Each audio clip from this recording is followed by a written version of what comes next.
Dita pernah menjadi wanita yang penuh cinta dan pengorbanan. Tapi ketika ia sedang sakit dan berada di titik terlemahnya, sang suami justru menjatuhkan talak, memilih wanita lain yang selama ini diam-diam menjadi duri dalam rumah tangganya.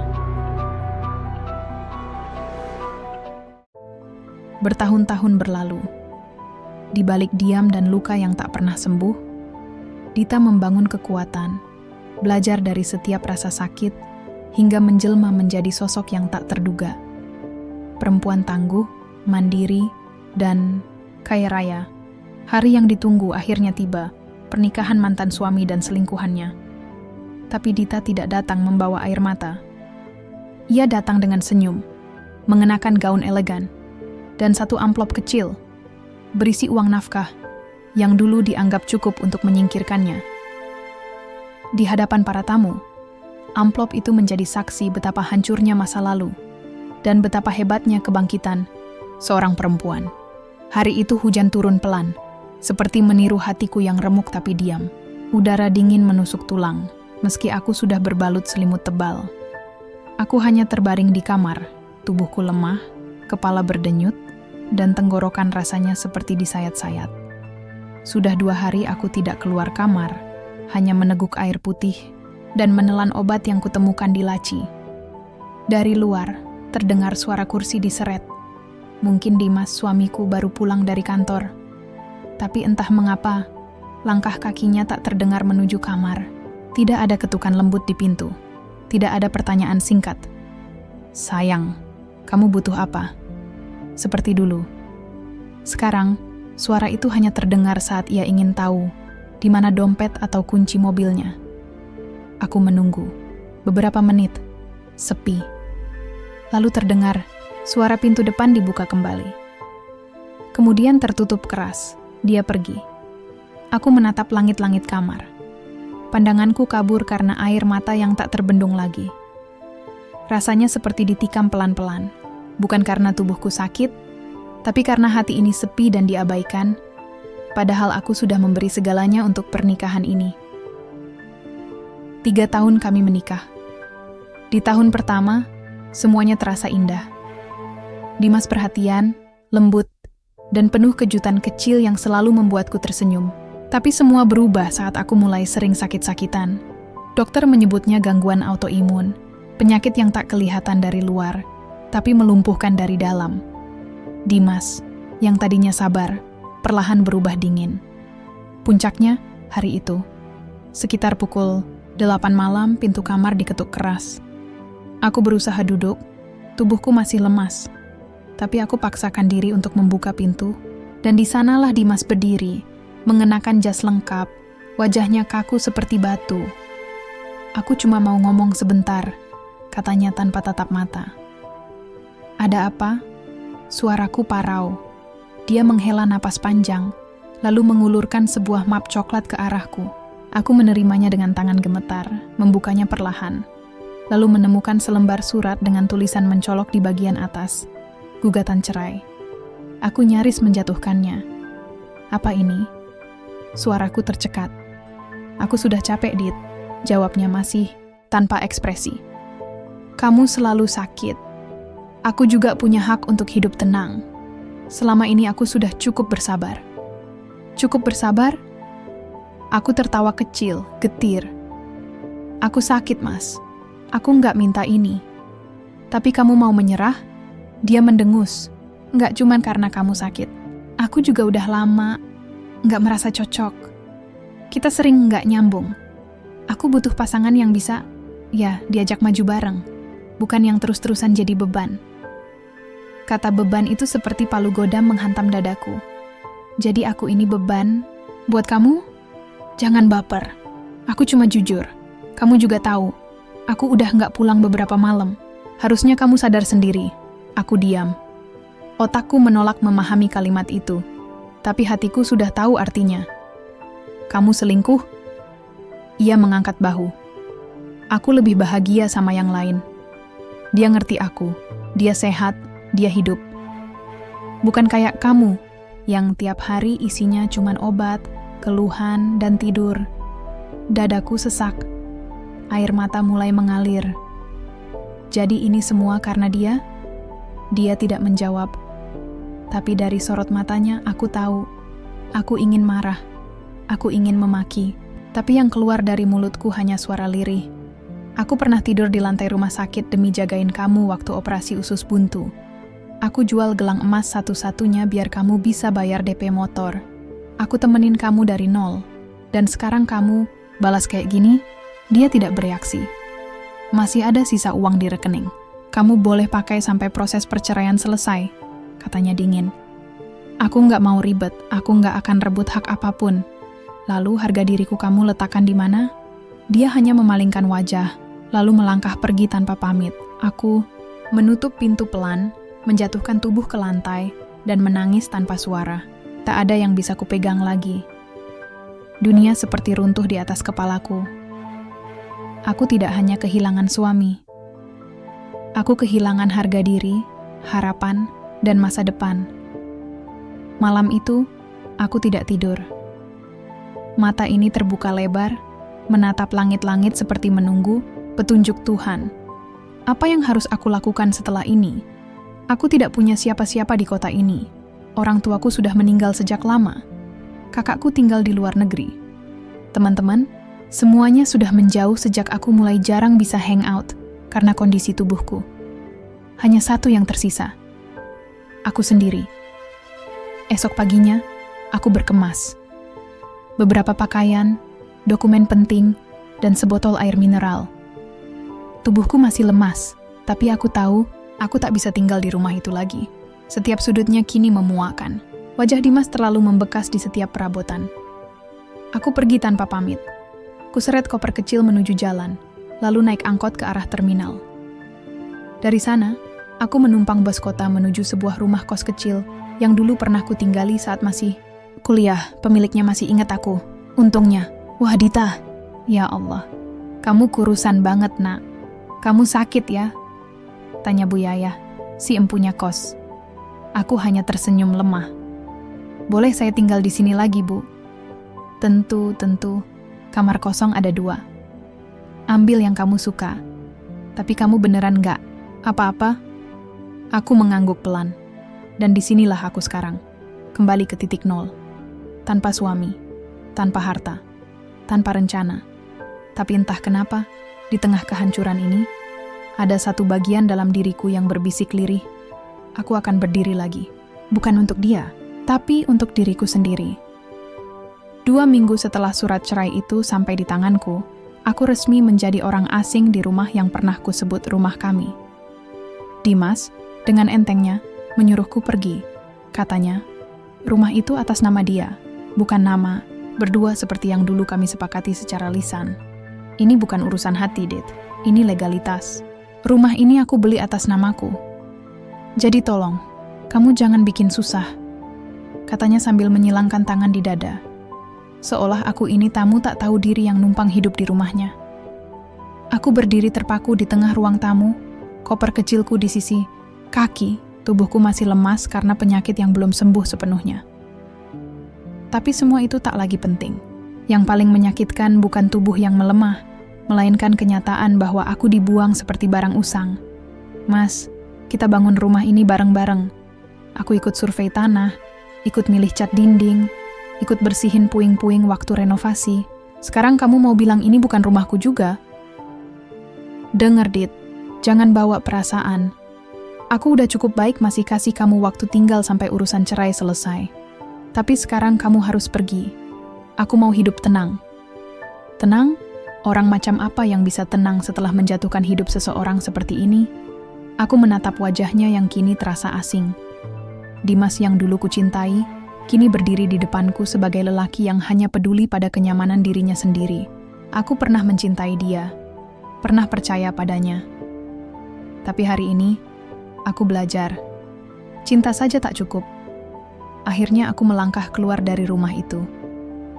Rumah yang dulu dipenuhi tawa, kini hanya menyisakan gema luka. Tak ada yang mengantarku. Tak ada yang menoleh saat aku menutup pintu. Dunia seperti berhenti sejenak. Aku turun dari teras sambil menyeret koper. Jalan di depan rumah sepi. Mobil-mobil melintas tanpa peduli. seperti hidupku yang terus berjalan, meski aku tak siap mengikutinya. Aku naik ojek online menuju rumah kos Bu Yaya. Tempat itu mungkin sempit dan sederhana, tapi lebih baik daripada tinggal di tempat yang sudah tidak mengakui keberadaanku. Di sepanjang perjalanan, aku diam, kepala bersandar di jendela mobil. Jalanan Jakarta yang padat, klakson yang bersahutan, bahkan teriakan pedagang kaki lima, semua terdengar seperti suara latar dari film tentang seorang tokoh utama yang baru saja kehilangan segalanya. Setibanya, di rumah kos Bu Yayah menyambutku dengan senyum penuh iba. "Kamu tinggal di kamar pojok, yang deket taman kecil itu ya? Dulu kamu suka baca buku di sana kan?" Aku hanya mengangguk, tak sanggup bercerita banyak. Hari-hari berikutnya terasa seperti jalan di atas pecahan kaca. Bangun pagi dengan tubuh yang nyeri, mencoba sarapan meski tak ada selera, lalu berusaha bertahan agar tidak menangis seharian. Kadang, aku hanya duduk diam di pinggir kasur sambil memandangi jendela. Bertanya-tanya, bagaimana caranya memulai hidup yang baru ketika semua yang kupunya sudah direnggut. Aku mencoba mencari pekerjaan, tapi tubuhku belum benar-benar pulih. Beberapa hari aku nekat keluar untuk melamar ke toko buku, tempat fotokopi, bahkan minimarket. Tapi semua menolak. Alasannya klise, belum butuh tenaga tambahan. Atau langsung terang-terangan bilang, "Kami cari yang lebih sehat, Mbak." Suatu malam, aku duduk di bangku kecil di taman kos. Cahaya lampu jalan remang, tapi cukup untuk membaca. Di pangkuanku, ada buku catatan tua yang dulu biasa kupakai untuk nulis resep. Tapi malam itu, aku menulis sesuatu yang berbeda. Aku tulis satu kalimat. Aku akan bangkit, meskipun tidak ada yang percaya padaku. Tiba-tiba air mata mengalir, tapi bukan karena sedih. Lebih ke lega. Aku tahu, ini memang awal dari kehidupan yang tidak lagi sama. Tapi aku juga tahu, aku tidak mau selamanya menjadi korban. Esoknya, aku membuka akun media sosial yang sudah lama kutinggalkan. Aku posting tulisan kecil, refleksi hidup yang singkat tapi jujur. Hanya iseng. Tapi beberapa jam kemudian, ada komentar masuk. Lalu 2, lalu 5, lalu puluhan. "Kak, tulisannya nyentuh banget. Bisa bikin buku, Kak." Aku juga pernah ngalamin hal yang sama. Terima kasih udah berbagi. Aku menatap layar ponsel cukup lama. Ternyata, dari sisa-sisa luka, aku bisa membagikan sesuatu yang bermakna. Dan untuk pertama kalinya setelah sekian lama, aku merasa hidup. Beberapa hari kemudian, aku coba menulis ulang kisahku, tanpa menyebut nama atau detail pribadi. Kutulis dengan gaya bercerita. Kujadikan cerita bersambung. Kurespon komentar-komentar dengan hangat. Pembacanya makin banyak. 1 minggu kemudian, aku dihubungi oleh salah satu penerbit digital kecil yang menawarkan kerjasama untuk membuat naskah lengkap. Mereka bilang, "Kisahmu punya nyawa. Kami mau bantu kamu wujudkan jadi buku." Tanganku gemetar membaca pesan itu. Dari kamar kecil ukuran 3-4 meter, dengan kasur busa tipis dan kipas angin tua, aku memulai hidup yang baru. Bukan sebagai istri dari siapapun, tapi sebagai Dita. Perempuan yang terluka, tapi tidak menyerah. Sudah hampir sebulan aku tinggal di kamar kos kecil milik Bu Yayah. Kamar itu sederhana, dindingnya dari triplek tipis, kasurnya langsung di lantai, dan tiap malam suara dengkuran dari kamar sebelah bisa terdengar jelas. Tapi kamar itu menjadi saksi pertama, bagaimana aku mulai belajar bertahan. Bukan cuma hidup secara fisik, tapi juga bertahan dari rasa hancur yang terus menempel. Setiap pagi, aku menyeduh kopi saset yang kubeli dari warung ujung gang. Duduk di bawah pohon mangga kecil di taman belakang, membuka laptop pinjaman dari adik sepupuku, dan mulai menulis. Awalnya, hanya curahan hati. Tapi lama-lama, aku menemukan ritmenya. Aku mulai menulis cerita, bukan tentang perceraian, bukan tentang pengkhianatan, tapi tentang perempuan-perempuan yang berani berdiri di atas kakinya sendiri. Satu demi satu, tulisanku mulai dibaca banyak orang. Tak sedikit yang mengirim pesan pribadi, menceritakan kisah mereka yang juga pernah jatuh, juga pernah ditinggal. Dan setiap kali aku membaca pesan-pesan itu, aku merasa tidak sendirian. Dit, kamu yakin mau nulis terus? Kamu butuh istirahat juga. Lihat badanmu, masih kelihatan pucat, ucap Bu Yayah suatu malam saat kami duduk di beranda. Aku menoleh pelan. Ya, aku nggak punya banyak pilihan. Mau kerja kantoran belum sanggup. Tulisan-tulisan ini satu-satunya yang bikin aku nggak ngerasa sia-sia. Bu Yayah mengangguk pelan. Matanya teduh. Kamu anak baik, Dit. Saya percaya kamu bisa bangkit dari semua ini. Kadang hidup memang tega, tapi itu bukan akhir. Aku hanya tersenyum. Tak sanggup menjawab. Tiap malam sebelum tidur, aku menatap langit-langit kamar sambil mengingat kembali mimpi-mimpiku yang dulu. Aku pernah ingin punya rumah kecil dengan taman di belakangnya, tempat anak-anak bisa berlari sambil tertawa. Aku pernah ingin membuka toko buku di pinggir kota. Aku juga pernah ingin punya suami yang setia, yang bisa menemaniku di masa tua. Tapi semua itu sekarang terasa seperti fragmen dari kehidupan orang lain. Mimpi-mimpi itu seperti hancur bersama perceraian yang memaksaku memulai dari nol. Namun, malam itu aku menulis sesuatu di buku catatan. Mimpi tidak mati, mungkin cuma tertidur. Esok paginya, aku memutuskan untuk kembali belajar. Bukan kuliah formal, tentu saja. Uang yang kupunya pas-pasan. Tapi aku menemukan kursus daring gratis tentang penulisan kreatif. Dari situlah, aku mulai membenahi cara menulis, memperbaiki struktur, memperdalam karakter, dan lebih berani mengeksplor cerita. Di tengah-tengah belajar, aku juga mulai mencoba menjual tulisan di platform digital. 1-2 kali gagal. Ditolak. Tidak dibayar. Tapi aku tidak berhenti. Karena satu-satunya hal yang tersisa dalam hidupku saat itu adalah semangat kecil yang terus memaksa untuk hidup. Suatu siang, ponselku bergetar. Pesan masuk dari akun Instagram bernama @suaraperempuan.id. Halo Kak Dita, kami membaca tulisan-tulisan kakak dan tertarik untuk memuat karya kakak sebagai kolom tetap di website kami. Apakah kakak bersedia? Aku terdiam beberapa saat, rasanya seperti melihat cahaya kecil di ujung lorong yang gelap. Aku membalas pesan itu dengan tangan bergetar. Malamnya, aku menangis dalam diam. Tapi kali ini bukan karena sedih, karena untuk pertama kalinya, aku merasa diperhitungkan. Hari-hariku mulai berubah perlahan. Dulu aku bangun pagi dengan kepala berat dan hati kosong. Sekarang, ada semangat kecil saat membuka mata. Setiap tulisan yang tayang, setiap komentar yang masuk, memberiku keyakinan bahwa aku bisa jadi lebih dari sekadar mantan istri Dimas. Suatu sore, ketika sedang mengetik di taman belakang kos, ponselku kembali berdering. Dita. Suara itu tak asing. Ini aku, Vina, teman SMA. Kamu dulu. Aku lihat tulisan-tulisan kamu viral banget, ya Allah. Aku bangga banget, Dit. Aku kaget sekaligus senang. Sudah lama tak mendengar suara sahabat lamaku itu. Kamu masih ingat aku ya? Tanyaku sambil tertawa kecil. Ya iyalah. Mana bisa. Lupa sama ketua kelas yang waktu itu maksa aku belajar matematika padahal aku udah nyerah. Kami tertawa bersama. Vina kemudian mengajakku bertemu. Katanya, dia sedang jalankan komunitas kecil yang fokus pada healing untuk perempuan pasca trauma. Ia ingin aku berbagi cerita sebagai pembicara tamu. Hatiku ragu. Aku belum merasa cukup, kuat untuk bercerita di depan banyak orang. Tapi Vina meyakinkanku. Dita, justru karena kamu masih berproses, kamu bisa lebih menyentuh mereka. Kamu tahu rasanya jatuh, dan kamu tahu rasanya mulai bangkit. Pertemuan itu menjadi titik baru dalam perjalanan penyembuhanku.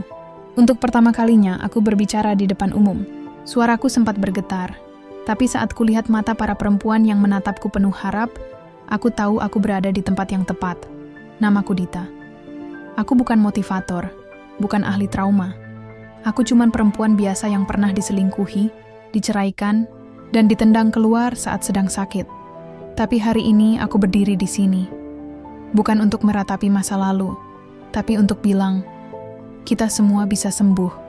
Kita semua bisa bangkit. Tepuk tangan menggema. Dan saat itu, aku merasa hidupku bukan sekadar deretan luka, tapi cerita yang bisa menolong orang lain. Tentu, jalan ini belum selesai. Rasa sakit itu kadang masih muncul diam-diam, tapi aku tidak takut lagi. Karena aku sudah belajar bahwa luka bukan musuh. Luka adalah guru. Luka yang mengajariku cara bertahan. Jam masih menunjukkan pukul 6 pagi ketika Dita menenteng 2 kantong besar berisi kotak-kotak kecil dari dapur kos. Tangan kanannya memegang daftar pesanan yang sudah ia tulis rapi semalam. Hari itu, ia akan mengantar risoles buatannya ke 3 toko kecil yang bersedia menjual titipan dagangannya. Tak banyak memang, tapi dari situlah semuanya dimulai. Sejak tulisan-tulisannya mulai dikenal, ada sedikit pemasukan dari honor menulis, tapi belum cukup untuk memenuhi kebutuhan hidup. Jadi, ia memutuskan untuk kembali ke dapur. Tempat yang dulu hanya jadi pelarian saat stres, kini ia sulap menjadi ladang penghasilan. Semua resep risoles, pastel, dan donat ia pelajari dari YouTube. Modal awal pinjam dari Bu Yayah, yang dengan tulus percaya padanya. "Beneran kamu mau jualan gorengan, Dit?" tanya Bu Yayah malam itu sambil menyeduh teh. Dita mengangguk. "Kenapa enggak ya? Aku enggak malu. Selama halal dan aku enggak nyolong, aku bangga." Bu Yayah tersenyum. "Iya, saya bukan meremehkan. Saya malah salut. Banyak orang pintar yang gengsi duluan sebelum berjuang." Dita menatap teh hangatnya. "Aku udah capek hidup berdasarkan omongan orang. Sekarang aku pengen hidup dari kerja keras sendiri." Hari-harinya mulai berubah sejak itu. Ia bangun sebelum subuh, mempersiapkan adonan, menggoreng sendiri, membungkus satu-satu dalam plastik bening, lalu mengantar ke 3 warung di sekitar pasar. Seringkali, ia harus menahan malu ketika ada yang menatapnya sinis. Itu Dita, ya? Istri Dimas? Kok jadi jualan risoles sekarang?" "Wah, dulu istrinya manajer, sekarang bawa dagangan. Dunia emang berputar ya." Dita mendengarnya. Tentu saja ia dengar. Tapi ia pura-pura tidak. Ia hanya tersenyum, menunduk sedikit, dan terus berjalan. Karena satu hal yang ia pelajari dari hidup. Tidak semua hinaan harus dibalas, tapi semua bisa dijadikan bahan bakar. Setelah antar titipan, ia langsung kembali ke kamar kos dan duduk di depan laptop. Menulis.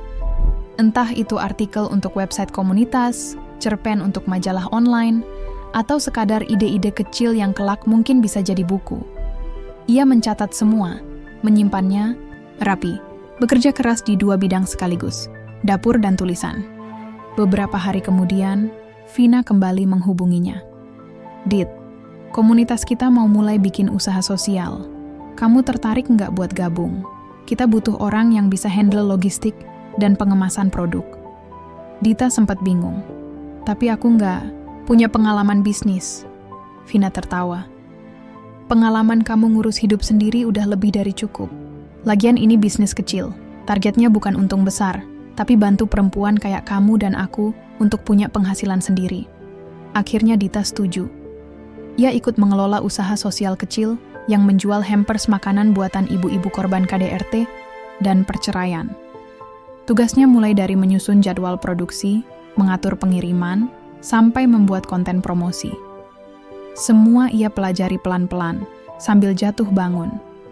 Tantangan datang bukan hanya dari luar, tapi juga dari dalam. Beberapa kali ia dibuat frustrasi karena pesanan telat, bahan habis, atau mitra yang membatalkan kerjasama sepihak. Suatu malam, setelah seharian berlari ke sana kemari, ia duduk di lantai kamar kos, menatap tumpukan dus yang belum sempat dibongkar. "Kenapa rasanya capek banget ya?" gumamnya. Lalu ia mengambil ponsel dan menelepon Vina. "Vin, kamu pernah ngerasa mau nyerah nggak?" tanyanya lirih. "Pernah," jawab Vina cepat. "Tiap minggu malah. Tapi aku ingat, nyerah nggak bikin luka kita sembuh. Justru bikin makin dalam." Dita mengangguk walau tak terlihat. "Aku takut gagal." "Kamu udah gagal sebelumnya, Dit. Tapi kamu nggak mati. Itu artinya kamu bisa gagal lagi dan tetap hidup." Kalimat itu menamparnya, sekaligus menguatkan. Dita tahu, dirinya yang sekarang bukan lagi perempuan yang dulu mengandalkan bahu suami untuk bersandar. Ia harus jadi pondasi untuk dirinya sendiri. Dan kalau pondasi itu retak, ia harus belajar memperbaikinya. Hari-hari selanjutnya, Dita mulai lebih berani mengambil keputusan. Ia belajar menyusun rencana keuangan usaha, membagi waktu dengan lebih disiplin, bahkan mulai mengajak beberapa ibu tetangga untuk ikut bantu produksi.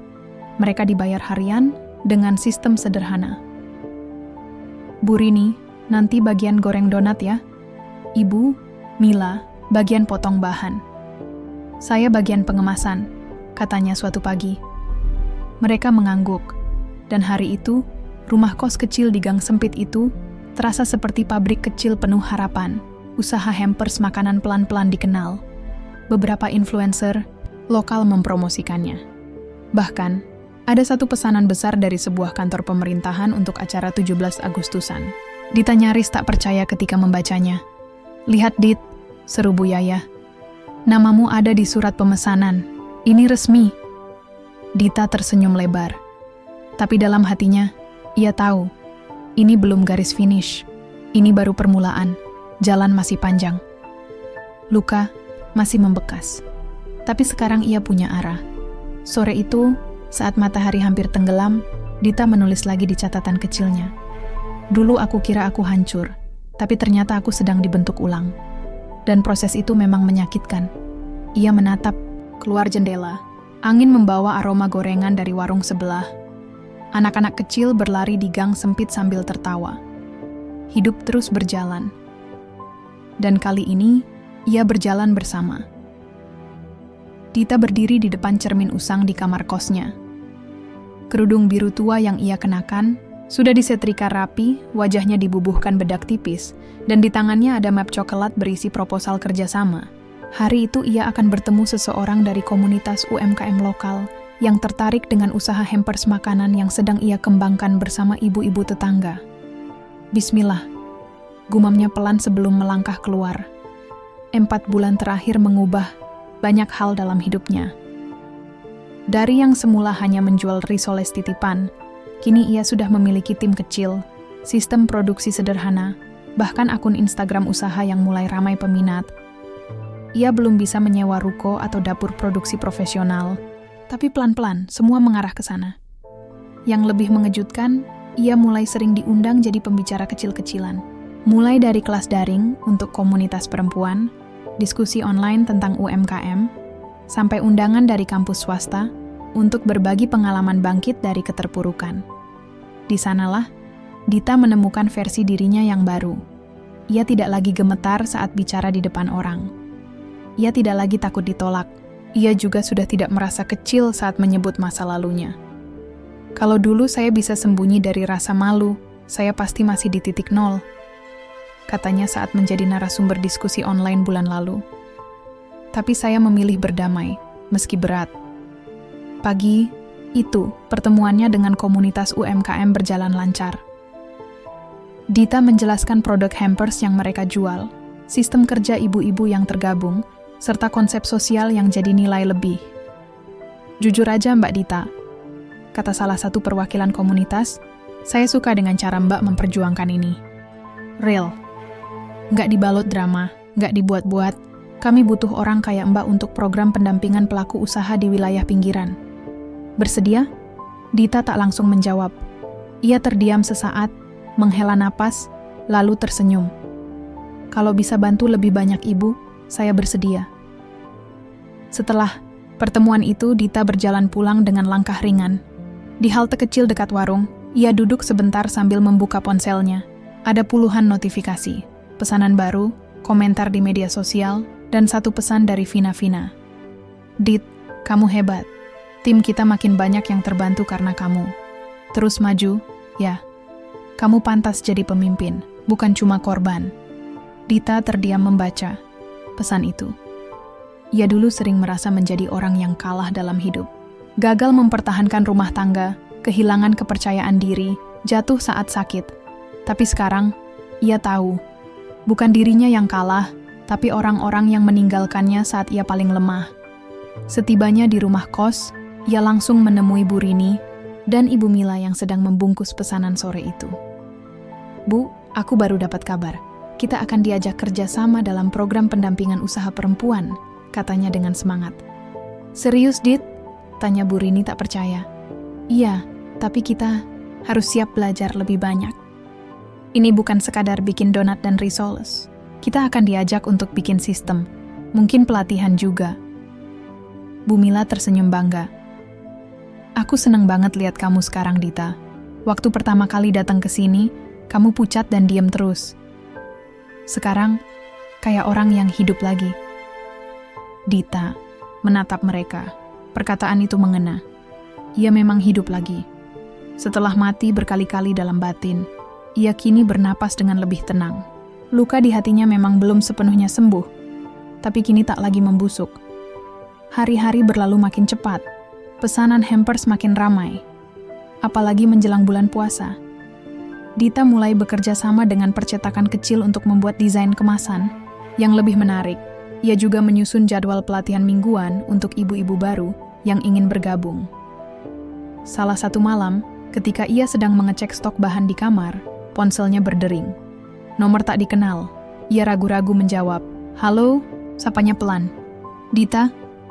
Suara di seberang terdengar ragu. "Ini aku, Tania." Dita terdiam. Jantungnya berdetak lebih cepat. "Tania, wanita yang merebut suaminya. Kenapa kamu hubungi aku?" Tanyanya tanpa basa-basi. "Aku mau bicara.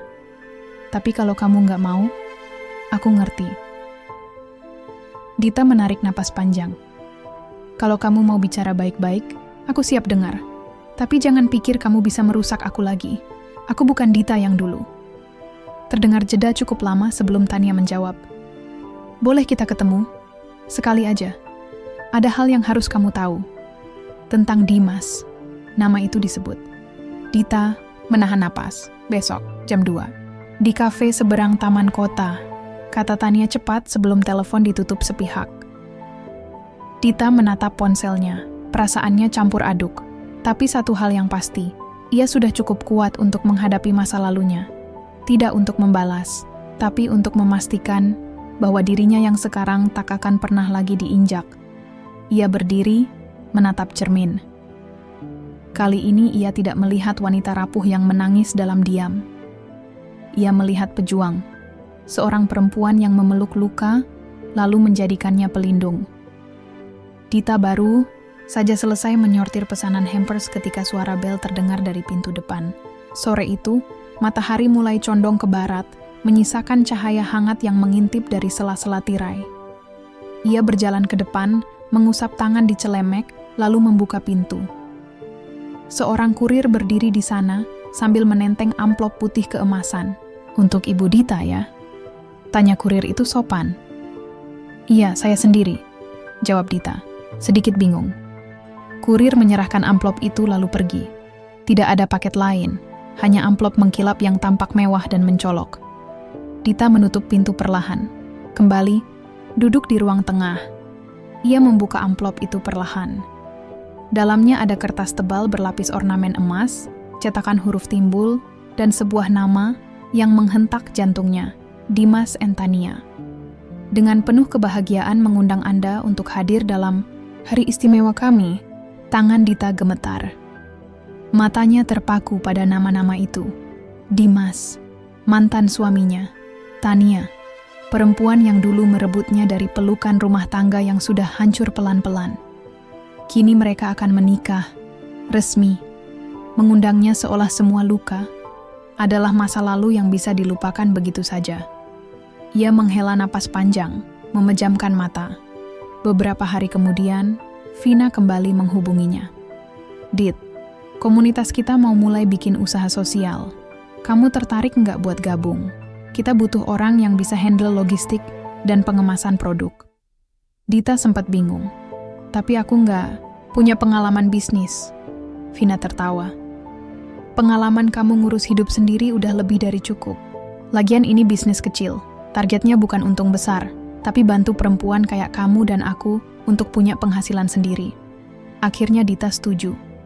Ia ikut mengelola usaha sosial kecil yang menjual hampers makanan buatan ibu-ibu korban KDRT dan perceraian. Tugasnya mulai dari menyusun jadwal produksi, mengatur pengiriman, sampai membuat konten promosi. Semua ia pelajari pelan-pelan, sambil jatuh bangun. Tantangan datang bukan hanya dari luar, tapi juga dari dalam. Beberapa kali ia dibuat frustrasi karena pesanan telat, bahan habis, atau mitra yang membatalkan kerjasama sepihak. Suatu malam, setelah seharian berlari ke sana kemari, ia duduk di lantai kamar kos, menatap tumpukan dus yang belum sempat dibongkar. "Kenapa rasanya capek banget ya?" gumamnya. Lalu ia mengambil ponsel dan menelepon Vina. "Vin, kamu pernah ngerasa mau nyerah nggak?" tanyanya lirih. "Pernah," jawab Vina cepat. "Tiap minggu malah. Tapi aku ingat, nyerah nggak bikin luka kita sembuh. Justru bikin makin dalam." Dita mengangguk walau tak terlihat. "Aku takut gagal." "Kamu udah gagal sebelumnya, Dit. Tapi kamu nggak mati. Itu artinya kamu bisa gagal lagi dan tetap hidup." Kalimat itu menamparnya, sekaligus menguatkan. Dita tahu, dirinya yang sekarang bukan lagi perempuan yang dulu mengandalkan bahu suami untuk bersandar. Ia harus jadi pondasi untuk dirinya sendiri. Dan kalau pondasi itu retak, ia harus belajar memperbaikinya. Hari-hari selanjutnya, Dita mulai lebih berani mengambil keputusan. Ia belajar menyusun rencana keuangan usaha, membagi waktu dengan lebih disiplin, bahkan mulai mengajak beberapa ibu tetangga untuk ikut bantu produksi. Mereka dibayar harian dengan sistem sederhana. "Bu Rini, nanti bagian goreng donat ya. Ibu, Mila, bagian potong bahan. Saya bagian pengemasan," katanya suatu pagi. Mereka mengangguk, dan hari itu, rumah kos kecil di gang sempit itu terasa seperti pabrik kecil penuh harapan. Usaha hampers makanan pelan-pelan dikenal. Beberapa influencer lokal mempromosikannya. Bahkan, ada satu pesanan besar dari sebuah kantor pemerintahan untuk acara 17 Agustusan. Dita nyaris tak percaya ketika membacanya. "Lihat, Dit," seru Bu Yaya. "Namamu ada di surat pemesanan. Ini resmi." Dita tersenyum lebar. Tapi dalam hatinya, ia tahu, ini belum garis finish. Ini baru permulaan. Jalan masih panjang. Luka masih membekas. Tapi sekarang ia punya arah. Sore itu, saat matahari hampir tenggelam, Dita menulis lagi di catatan kecilnya. "Dulu aku kira aku hancur, tapi ternyata aku sedang dibentuk ulang. Dan proses itu memang menyakitkan." Ia menatap keluar jendela. Angin membawa aroma gorengan dari warung sebelah. Anak-anak kecil berlari di gang sempit sambil tertawa. Hidup terus berjalan. Dan kali ini, ia berjalan bersama. Dita berdiri di depan cermin usang di kamar kosnya. Kerudung biru tua yang ia kenakan sudah disetrika rapi, wajahnya dibubuhkan bedak tipis, dan di tangannya ada map coklat berisi proposal kerjasama. Hari itu ia akan bertemu seseorang dari komunitas UMKM lokal yang tertarik dengan usaha hampers makanan yang sedang ia kembangkan bersama ibu-ibu tetangga. "Bismillah," gumamnya pelan sebelum melangkah keluar. 4 bulan terakhir mengubah banyak hal dalam hidupnya. Dari yang semula hanya menjual risoles titipan, kini ia sudah memiliki tim kecil, sistem produksi sederhana, bahkan akun Instagram usaha yang mulai ramai peminat. Ia belum bisa menyewa ruko atau dapur produksi profesional, tapi pelan-pelan semua mengarah ke sana. Yang lebih mengejutkan, ia mulai sering diundang jadi pembicara kecil-kecilan. Mulai dari kelas daring untuk komunitas perempuan, diskusi online tentang UMKM, sampai undangan dari kampus swasta untuk berbagi pengalaman bangkit dari keterpurukan. Di sanalah, Dita menemukan versi dirinya yang baru. Ia tidak lagi gemetar saat bicara di depan orang. Ia tidak lagi takut ditolak. Ia juga sudah tidak merasa kecil saat menyebut masa lalunya. "Kalau dulu saya bisa sembunyi dari rasa malu, saya pasti masih di titik nol," katanya saat menjadi narasumber diskusi online bulan lalu. "Tapi saya memilih berdamai, meski berat." Pagi itu, pertemuannya dengan komunitas UMKM berjalan lancar. Dita menjelaskan produk hampers yang mereka jual, sistem kerja ibu-ibu yang tergabung, serta konsep sosial yang jadi nilai lebih. "Jujur aja Mbak Dita," kata salah satu perwakilan komunitas, Saya suka dengan cara Mbak memperjuangkan ini. Real. Nggak dibalut drama, nggak dibuat-buat. Kami butuh orang kayak Mbak untuk program pendampingan pelaku usaha di wilayah pinggiran. Bersedia? Dita tak langsung menjawab. Ia terdiam sesaat, menghela napas, lalu tersenyum. Kalau bisa bantu lebih banyak ibu, saya bersedia. Setelah pertemuan itu, Dita berjalan pulang dengan langkah ringan. Di halte kecil dekat warung, ia duduk sebentar sambil membuka ponselnya. Ada puluhan notifikasi, pesanan baru, komentar di media sosial, dan satu pesan dari Vina. Dit, kamu hebat. Tim kita makin banyak yang terbantu karena kamu. Terus maju, ya. Kamu pantas jadi pemimpin, bukan cuma korban. Dita terdiam membaca pesan itu. Ia dulu sering merasa menjadi orang yang kalah dalam hidup. Gagal mempertahankan rumah tangga, kehilangan kepercayaan diri, jatuh saat sakit. Tapi sekarang, ia tahu, bukan dirinya yang kalah, tapi orang-orang yang meninggalkannya saat ia paling lemah. Setibanya di rumah kos, ia langsung menemui Bu Rini dan Ibu Mila yang sedang membungkus pesanan sore itu. Bu, aku baru dapat kabar. Kita akan diajak kerja sama dalam program pendampingan usaha perempuan, katanya dengan semangat. Serius, Dit? Tanya Bu Rini tak percaya. Iya, tapi kita harus siap belajar lebih banyak. Ini bukan sekadar bikin donat dan risoles. Kita akan diajak untuk bikin sistem, mungkin pelatihan juga. Bu Mila tersenyum bangga. Aku seneng banget lihat kamu sekarang, Dita. Waktu pertama kali datang ke sini, kamu pucat dan diam terus. Sekarang, kayak orang yang hidup lagi. Dita menatap mereka. Perkataan itu mengena. Ia memang hidup lagi.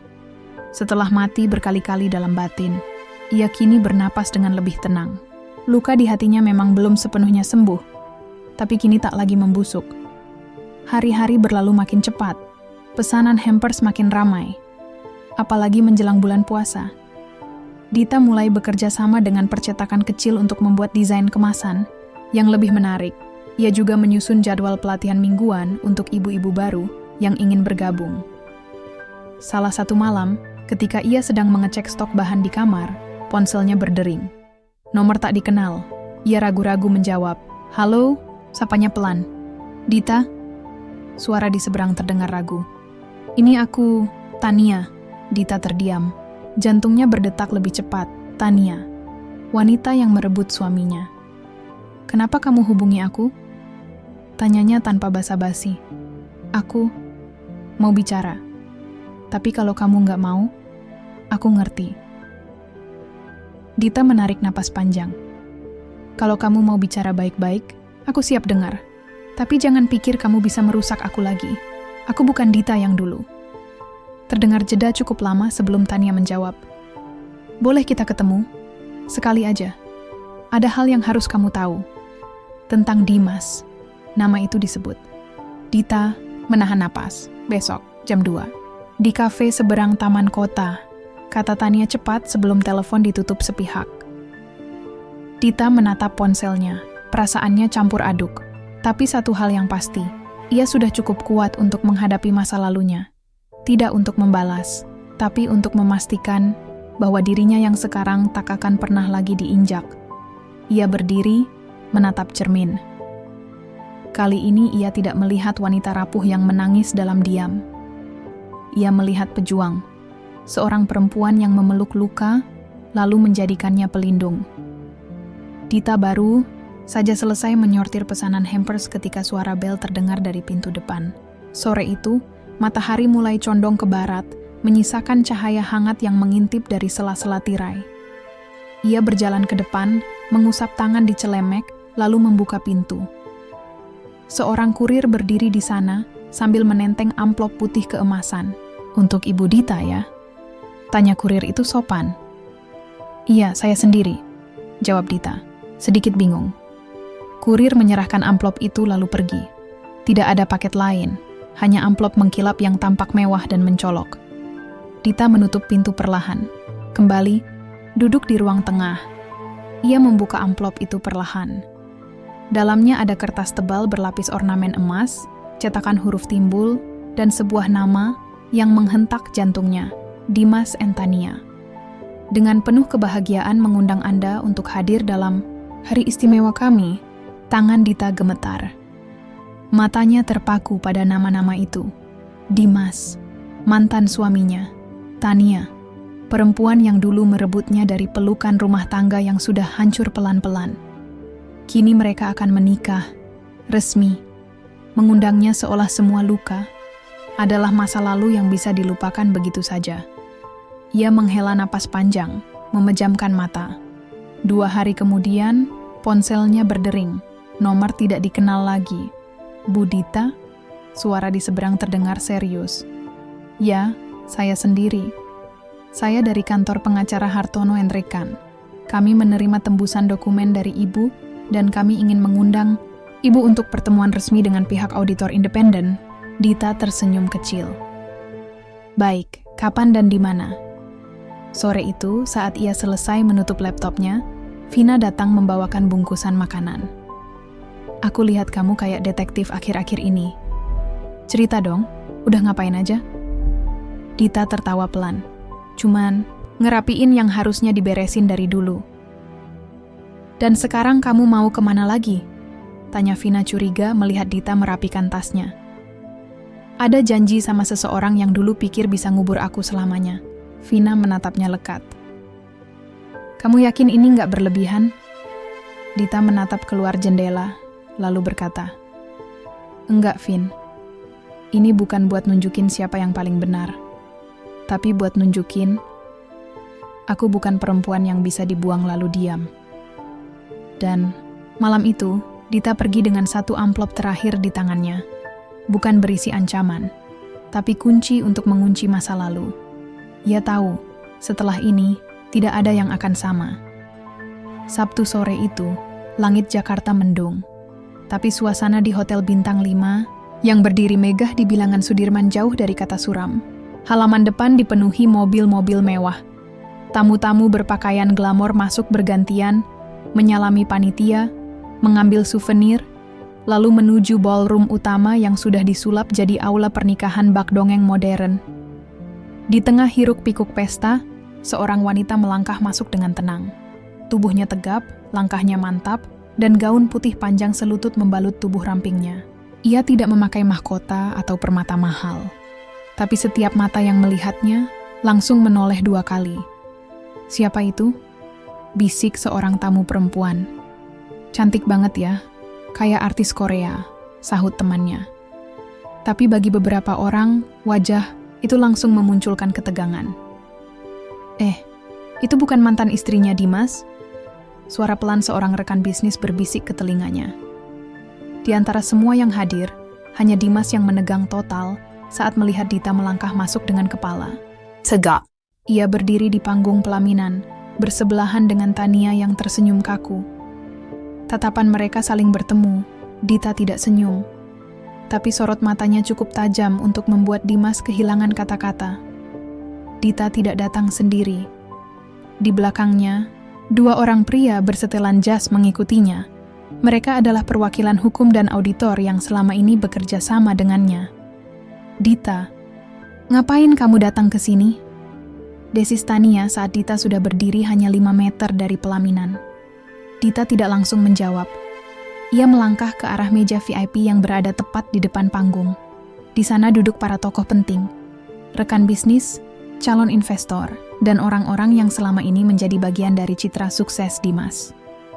Setelah menyapa sopan kepada tuan rumah, Dita berdiri di tengah ruangan. Ia mengambil mikrofon cadangan yang tertinggal di meja MC, lalu menyalakannya perlahan. Permisi, ucapnya tenang. Maaf mengganggu sejenak, saya hanya butuh 5 menit. Semua tamu mulai memperhatikan. Sebagian bisik-bisik, sebagian lagi menahan napas. Di panggung, Dimas tampak mulai panik. Dita, jangan bikin ribut, gumamnya pelan. Tapi Dita sudah lebih dulu bicara. Saya Dita. Mungkin sebagian dari Anda mengenal saya hanya sebagai mantan istri Dimas. Tapi hari ini, izinkan saya berdiri bukan sebagai mantan siapa-siapa, tapi sebagai seseorang yang akhirnya kembali mendapatkan suaranya. Beberapa orang menoleh, penasaran. Beberapa mulai merekam dengan ponsel diam-diam. Setelah saya diceraikan saat sedang sakit, saya menerima nafkah sebesar 2 juta rupiah. Ya, 2 juta untuk seluruh luka yang ditinggalkan. Untuk penghinaan yang ditutup senyum. Untuk pengkhianatan yang diselipkan doa. Semua tamu mulai memperhatikan serius. Tidak ada lagi yang makan, tidak ada lagi yang tertawa. Tapi saya tidak datang untuk mengeluh. Saya datang untuk mengembalikan ini. Dita membuka tas kecilnya, mengeluarkan satu amplop putih. Ia mengangkatnya tinggi-tinggi. Ini adalah uang 2 juta itu. Saya tidak pernah pakai. Dan saya pikir, tempatnya bukan di dompet saya, tapi di tangan yang memberikan. Dengan langkah tenang, ia naik ke panggung. Langkahnya stabil, tidak gemetar. Ia berdiri tepat di depan Dimas dan Tania yang membeku. Ini, ucapnya sambil menyodorkan amplop. Anggap saja hadiah pernikahan dari saya. 2 juta rupiah untuk 2 orang yang rela melangkahi harga diri demi kenyamanan semu. Tania mencoba bicara. Dita, ini, tenang, potong Dita. Saya belum selesai. Ia menghadap ke para tamu lagi. Selama beberapa tahun terakhir, saya diam. Tapi diam bukan berarti kalah. Diam bukan berarti tidak punya bukti. Dan mulai hari ini, saya akan memperjuangkan hak saya secara hukum.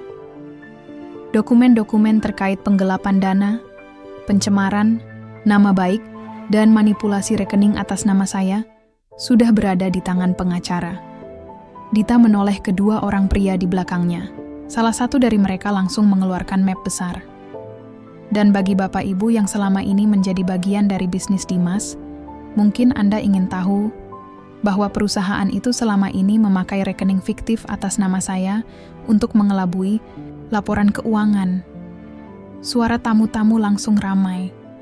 Beberapa berdiri, beberapa menyandarkan tubuh, seolah tidak percaya. Dimas maju setengah langkah. Cukup, Dita. Jangan bikin malu di sini. Dita menatapnya dingin. Malu? Kamu pikir saya belum cukup dipermalukan? Ia menoleh sekali lagi ke seluruh ruangan. Saya tidak ingin simpati. Saya tidak butuh tepuk tangan. Saya hanya ingin berdiri di sini sebagai bukti bahwa seorang perempuan yang dijatuhkan bisa bangkit. Bukan untuk membalas, tapi untuk membebaskan dirinya dari luka yang ditinggalkan. Selesai berkata, Dita menaruh mikrofon di meja. Ia menatap Dimas dan Tania untuk terakhir kali, lalu berbalik turun dari panggung. Beberapa tamu mulai berdiri dan menghampirinya. Ada yang bertanya, ada yang ingin mendengar lebih banyak, tapi Dita hanya tersenyum. Saya sudah cukup bicara untuk hari ini, ucapnya pelan. Biarkan hukum yang bekerja. Di luar ballroom, langit masih mendung. Tapi bagi Dita, hari itu adalah awal yang baru. Ia melangkah keluar dari gedung itu seperti keluar dari penjara yang selama ini membungkusnya. Kepalanya tegak, langkahnya ringan. Dan di dalam tas kecilnya masih ada satu amplop lagi.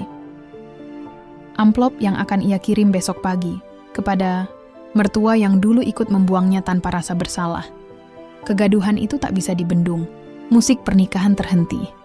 Para tamu mulai berdiri dari kursi masing-masing, saling berbisik. Bahkan ada yang mulai memotret dan merekam. Wajah-wajah bingung bercampur penasaran, panik, dan sebagian tersenyum geli. Panggung pelaminan yang tadinya dihias megah dengan bunga-bunga putih dan tirai emas, kini jadi pusat kekacauan. Dimas berdiri dengan wajah merah padam, berkeringat meski ruangan ber-AC. Tania, yang masih mengenakan gaun pengantin mewah dengan ekor panjang menjuntai, tampak gelagapan. Apa maksud semua ini, Mas? Bentak Tania dengan suara tertahan. Kamu bilang semua sudah beres. Dimas tak menjawab. Matanya liar, mencari jalan keluar. Tapi kemanapun ia menoleh, selalu ada tamu yang menatapnya dengan tatapan curiga atau jijik. Salah satu rekan bisnis, senior Pak Heru, maju ke depan pelaminan menatap Dimas dengan tajam. Benar, Mas Dimas. Perusahaan yang kami tanami modal itu fiktif? Atas nama istrimu dulu? Dimas langsung menggeleng. Enggak seperti itu, Pak Heru. Itu cuma salah pengertian. Saya bisa jelaskan semuanya nanti. Pak Heru menyipitkan mata. Kamu pikir Saya main-main investasi miliaran ke bisnis kamu? Kalau benar laporan wanita itu valid, kamu tahu konsekuensinya? Tania makin panik. Ia menoleh ke ibunya yang duduk di deretan tamu VIP. Wanita paruh baya itu berdiri tergesa, berbisik di telinga Tania dengan nada tajam. Kalian harus tangani ini sekarang juga. Ini bisa jadi skandal, Tan. Sementara itu, di luar ballroom, Dita sudah duduk di dalam mobil hitamnya. Ia membuka kaca jendela separuh. Suara keributan dari dalam gedung masih terdengar samar, tapi cukup membuat bibirnya tersenyum kecil. Selesai satu babak, gumamnya. Satria, pengacara yang duduk di kursi depan, menoleh. Kamu yakin enggak mau menuntut langsung hari ini, Dit? Dita menggeleng. Biar mereka panik dulu, biar hancur di atas panggung mereka sendiri. Nanti kalau sudah berantakan baru kita masuk. Ia lalu mengeluarkan satu amplop putih lagi. Isinya beberapa lembar salinan dokumen penting. Mutasi rekening yang mencurigakan, tanda tangan palsu, dan laporan aliran dana ke rekening Ibu Dimas selama 2 tahun terakhir. Besok pagi, ini kita kirim ke pihak berwenang. Sekalian ke media, juga, kata Dita datar, biar publik tahu wajah aslinya. Satria mengangguk, lalu menyalakan mobil. Saat mereka melaju pelan meninggalkan gedung, Dita menatap keluar jendela. Di dalam gedung, kericuhan terus memuncak. Beberapa tamu mulai meninggalkan tempat. Mereka kecewa, merasa ditipu. Tidak sedikit yang membatalkan kerjasama bisnis hari itu juga. Pesta berubah jadi ajang pembongkaran aib. Dimas mencoba menjelaskan, tapi semuanya terdengar seperti alasan.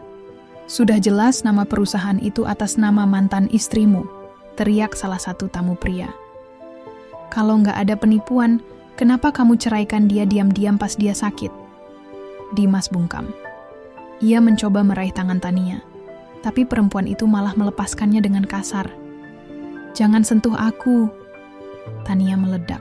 Selama ini kamu bilang mantanmu itu wanita gila. Ternyata kamu yang bajingan. Dimas membela diri. Kamu pikir dia nggak manipulatif? Semua ini permainan dia.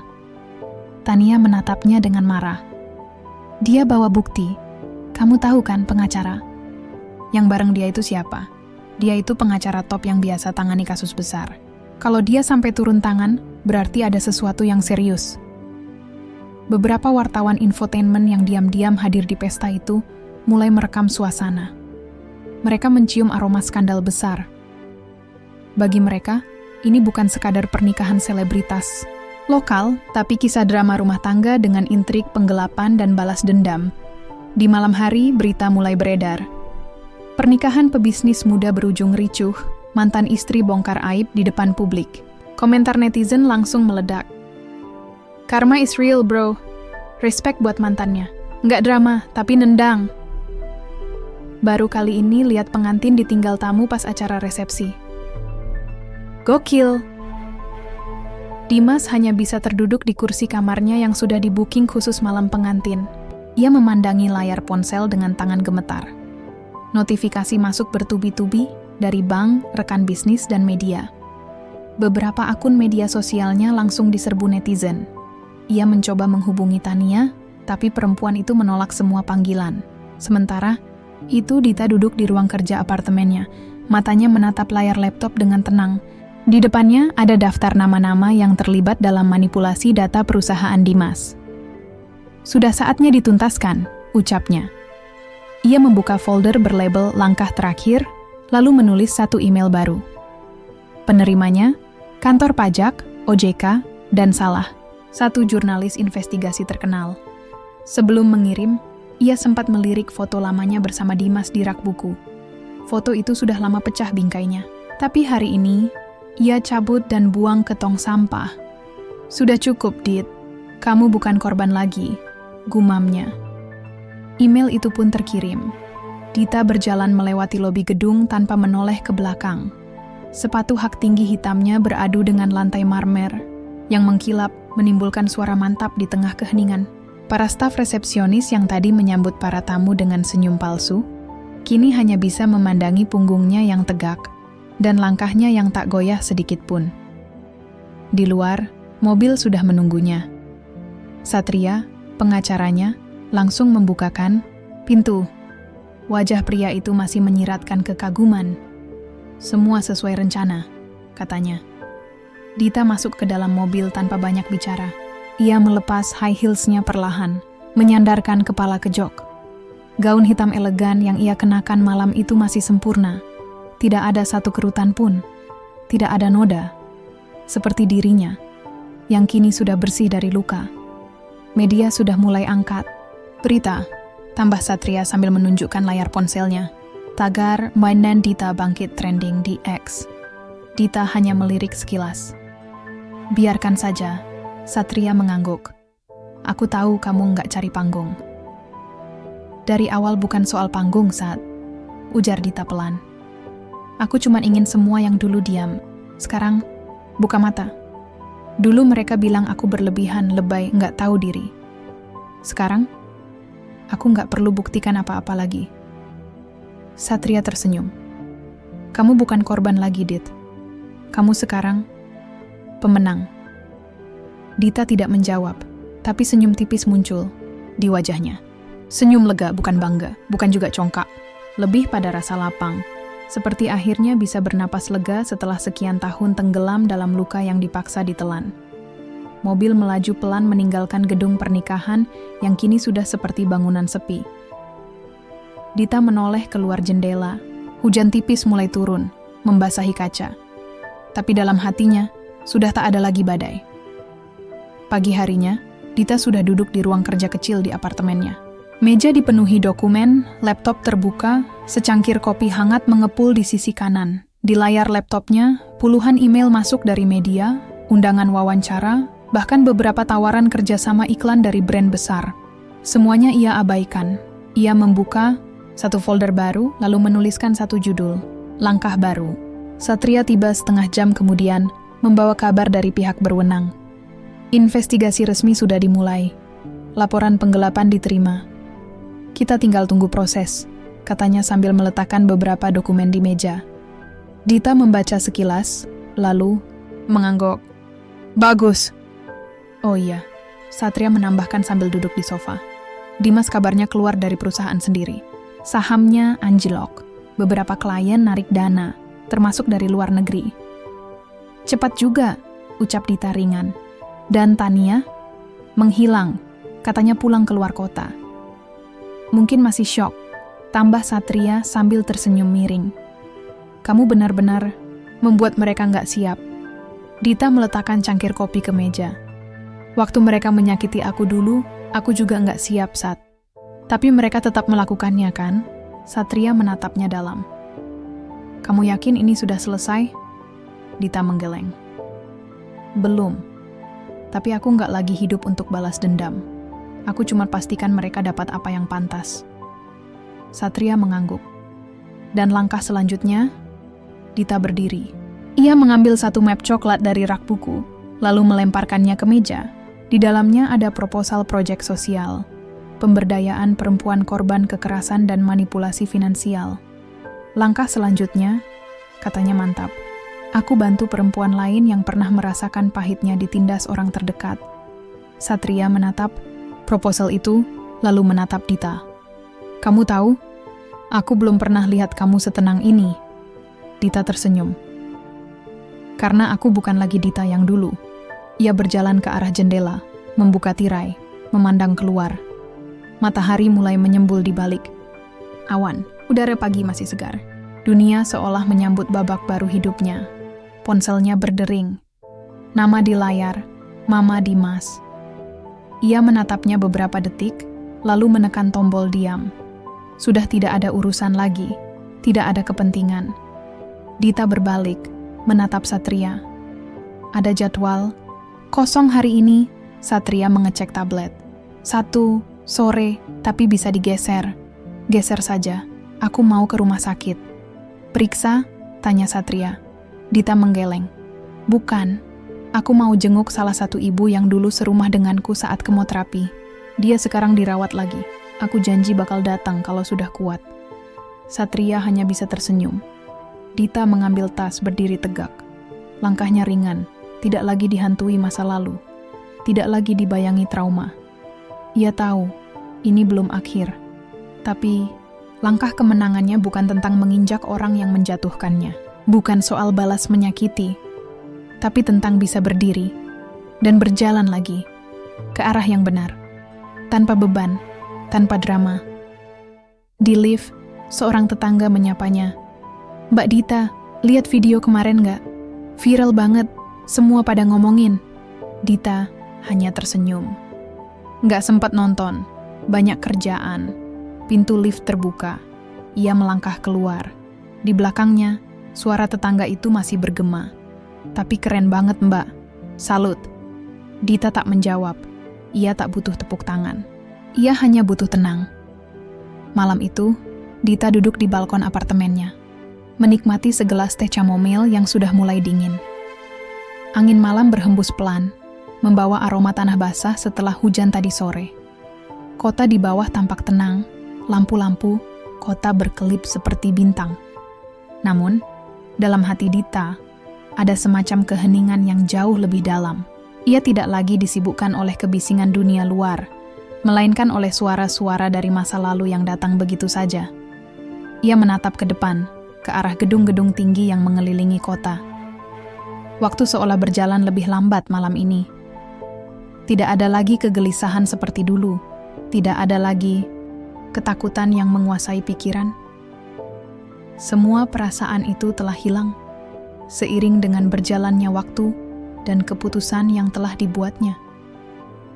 Semua kenangan buruk yang selama ini menghantui, kenangan akan perselingkuhan Dimas, rasa sakit saat mendapati bahwa ia telah dibuang begitu saja, sekarang terasa jauh. Bukan karena ia melupakan, tapi karena ia sudah belajar untuk menerima. Kenangan itu kini bukan lagi pedang yang siap melukai, melainkan batu pijakan yang membuatnya bisa berdiri dengan tegak.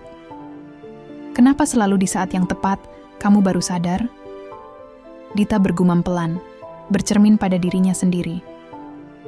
Kenapa dulu aku tidak bisa melihat ini lebih cepat? Senyum tipis muncul di bibirnya. Malam ini ia tidak merasa marah, tidak merasa ingin membalas dendam. Yang ia rasakan adalah sebuah penerimaan. Penerimaan bahwa segala hal yang terjadi telah membentuknya menjadi siapa dirinya sekarang. Seorang perempuan yang tak lagi merasa takut. Tidak ada rasa ingin membalas. Tidak ada kebencian yang tersisa. Hanya ada rasa lega yang mengalir begitu saja, memenuhi seluruh tubuhnya. Bahkan, ketika ia memikirkan Dimas dan Tania, tidak ada lagi rasa sakit. Semua terasa seperti potongan puzzle yang akhirnya ditemukan tempatnya. Dita menarik napas dalam-dalam dan menatap ke langit. Sebelum segala drama yang menimpa hidupnya, ia pernah merasa begitu rapuh, begitu lemah.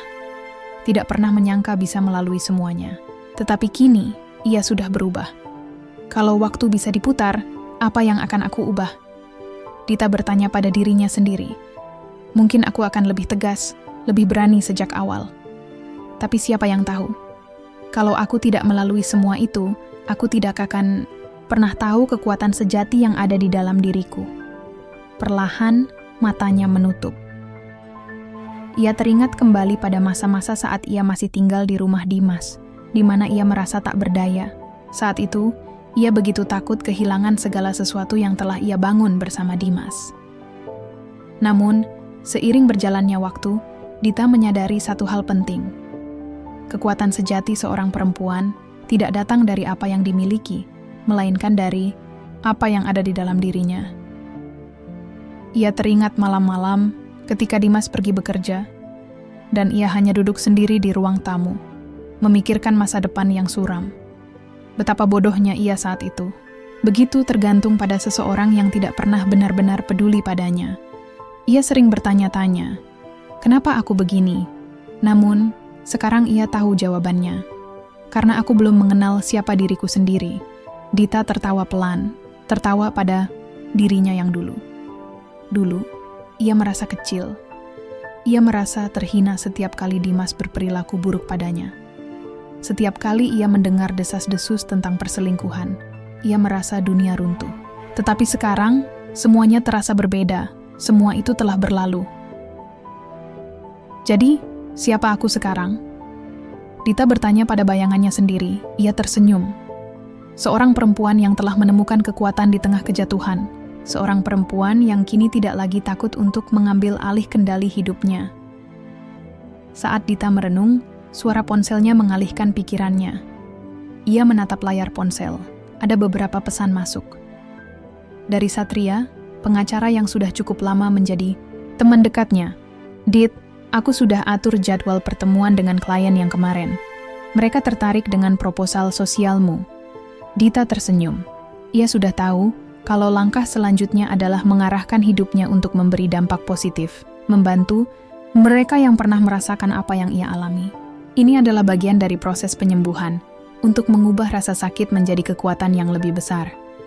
Terima kasih Satria, balas Dita. Aku tahu itu tidak mudah, tapi kita sudah sampai di titik ini kan? Dita kemudian meletakkan ponselnya, menatap keluar balkon lagi. Angin malam semakin terasa sejuk.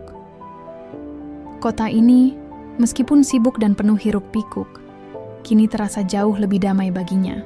Dita merasa ia bisa menghadapinya. Masa depan yang terbuka lebar, penuh tantangan, tetapi juga penuh peluang.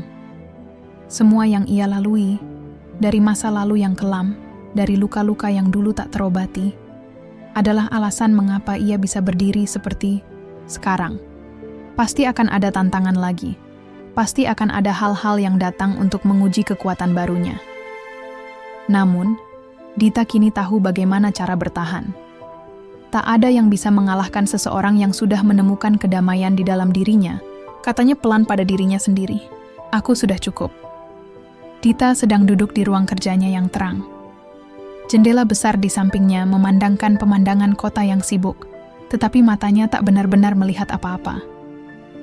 Dia memandangi layar laptop, jari-jarinya bergerak ke atas keyboard. Namun pikirannya justru melayang jauh.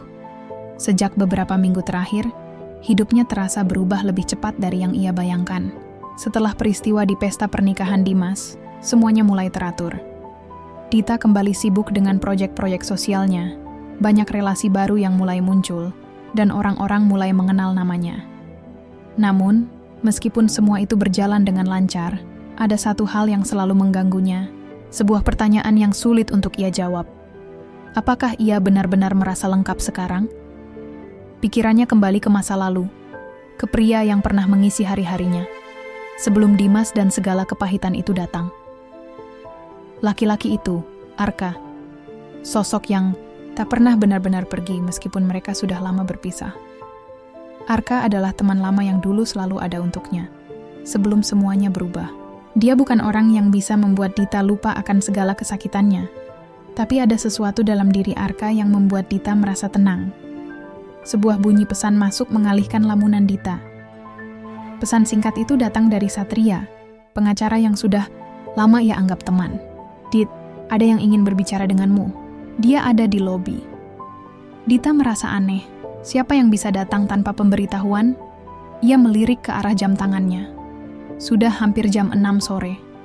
Dengan sedikit kebingungan, ia segera keluar dari ruang kerjanya dan menuju lobi. Ketika ia tiba di sana, pandangannya tertuju pada sosok yang membuatnya terkejut. Arka berdiri dengan mengenakan jaket kulit hitam, rambutnya yang sedikit lebih panjang. Dari terakhir kali mereka bertemu, terlihat berantakan, seolah baru saja menyelesaikan perjalanan panjang. Wajahnya tetap seperti dulu, tampak sedikit lebih tua, namun tidak kehilangan pesona yang selalu membuat Dita merasa nyaman di dekatnya. Arka? Dita membuka suara. Suara itu terdengar lebih bingung daripada yang ia inginkan. Kamu? Kenapa di sini? Arka tersenyum tipis, lalu melangkah mendekat. Kamu terlihat lebih baik, Dita. Senang melihatmu begitu. Dita merasa perasaannya campur aduk, tak tahu harus berkata apa. Mereka berdua belum bertemu selama bertahun-tahun, sejak Arka memilih untuk melanjutkan hidupnya di luar kota dan meninggalkan semua kenangan masa lalu. Sejak kapan kamu kembali ke sini? Dita bertanya, berusaha menenangkan dirinya. Sekitar 2 minggu lalu, jawab Arka. Aku dengar kamu mulai membangun banyak proyek sosial. penasaran banget apa yang kamu kerjakan. Dita mengangguk, tidak tahu bagaimana memulai percakapan lebih jauh. Aku, mulai lebih serius dengan proyek-proyek itu. Tapi, apa yang membuatmu datang ke sini, Arka? Arka tidak langsung menjawab.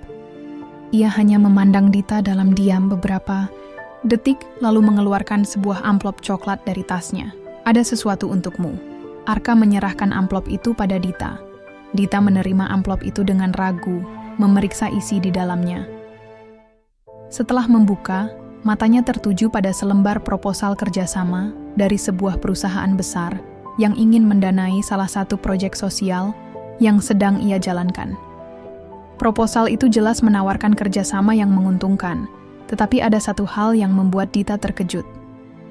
Ini, Arka, kenapa kamu?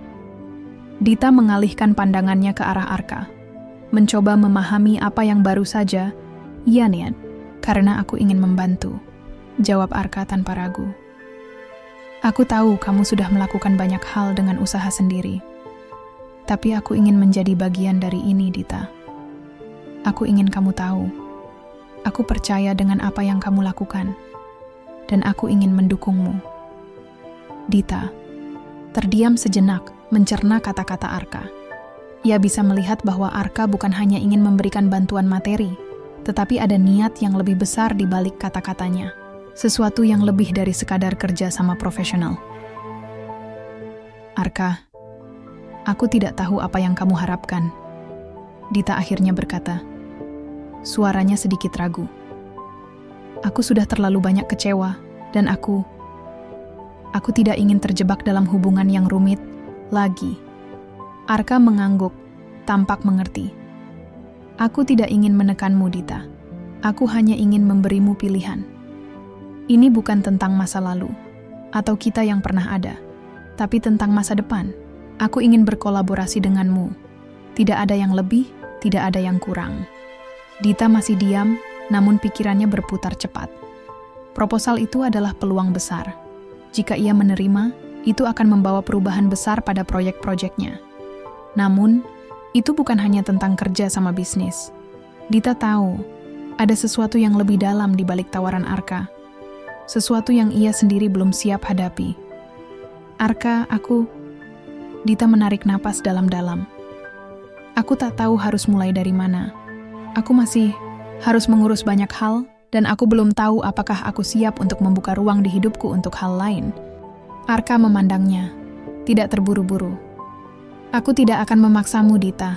Ambil waktu. Aku hanya ingin memberi kesempatan. Dita mengangguk perlahan, masih merasa bingung dan cemas. Arka memberikan kesempatan yang ia butuhkan, kesempatan untuk berpikir, untuk merasa, dan untuk memilih jalan mana yang akan ia ambil. Ketika Arka akhirnya berbalik untuk pergi, Dita merasa ada perasaan yang membuncah dalam dirinya.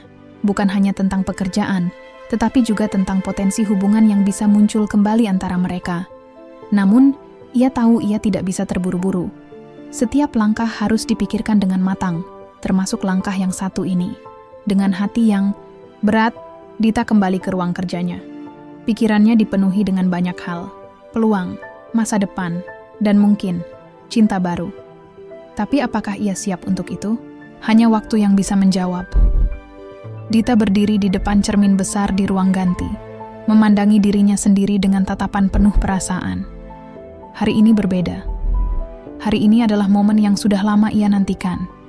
Di cermin itu, ia melihat sosok yang lebih kuat, lebih bijaksana, dan jauh lebih percaya diri daripada perempuan yang pernah dikhianati dan dilukai oleh dunia. Meskipun masih ada beberapa bekas luka yang mengingatkan akan masa kelam, Dita tahu bahwa ia telah jauh melewati semua itu. Kini, luka-luka itu bukan lagi tanda kelemahan, melainkan lencana keberanian yang membentuk siapa dirinya hari ini.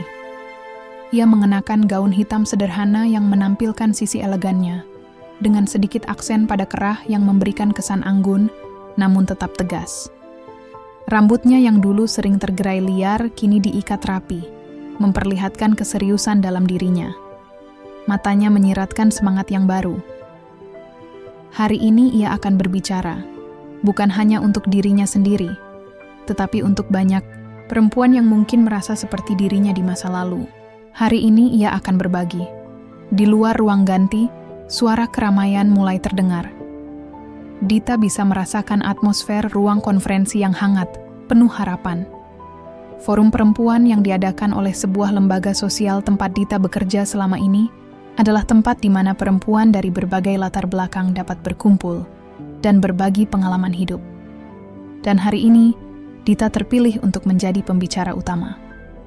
Tugasnya adalah untuk berbagi kisah perjalanan hidupnya tentang cinta, pengkhianatan, kebangkitan, dan kemenangan. Sebelum masuk ke ruang utama, Dita menarik napas panjang, menenangkan dirinya.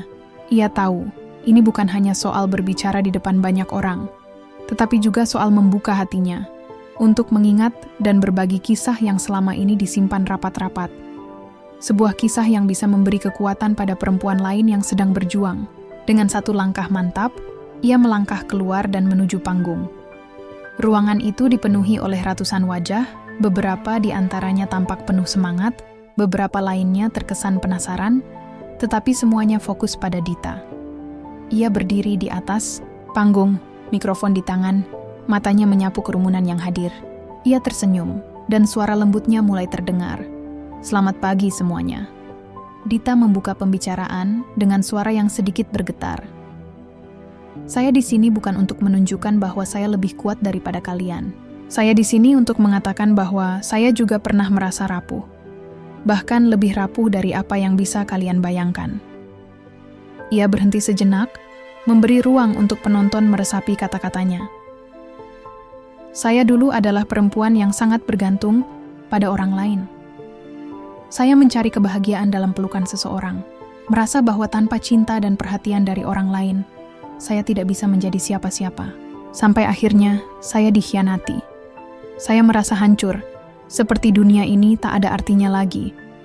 Saya bahkan merasa bahwa saya sudah mati di dalam hati saya sendiri."